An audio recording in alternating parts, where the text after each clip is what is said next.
నమస్కారం. ఆంగ్లేయుల నుండి రాజకీయ స్వాతంత్ర్యం పొంది మనం 78 సంవత్సరాలు పూర్తి చేసుకుంటున్నాం.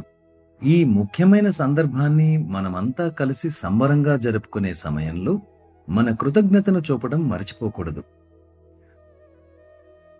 మన ముందు తరం వారి ప్రతి రక్తపు బొట్టును, వారి వనరులను, వారి సమయాన్ని, వారి శక్తి సామర్థ్యాలను ఈ అత్యంత విలువైన రాజకీయ స్వాతంత్ర్య సముపార్జన కోసం త్యాగం చేసినందుకు మన హృదయపూర్వక కృతజ్ఞతలు. మనలో చాలామందిమి అప్పటి బానిసత్వాన్ని చవిచూడనందువలన నిజమైన రాజకీయ స్వేచ్ఛా స్వాతంత్ర్యాల్ని ఎలా అభినందించాలనే ప్రశ్న తలెత్తుతుంది. అలాగే మన ముందు ఇంకా ఏమి ఉంది అనే విషయం కూడా.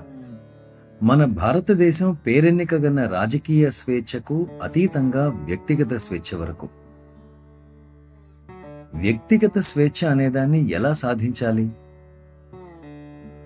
ఏదేమైనా నేడు మనం స్వాతంత్ర్య దినోత్సవం అనే గొప్ప సందర్భాన్ని ఉత్సాహంగా జరుపుకుంటున్నాం.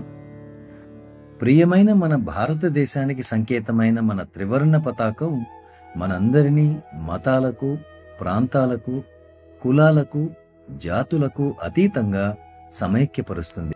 కనుక ఈ స్వాతంత్ర్య దినోత్సవాన నేను దేశవ్యాప్తంగా మీ అందరినీ ప్రతి ఇంటిపై జాతీయ పతాకం అనే ఉద్యమంలో పాల్గొనమని కోరుతున్నాను. తద్వారా ఈ క్షణం కోసం పరితపిస్తూ త్యాగం చేసిన వారందరినీ మనం గౌరవించాలి.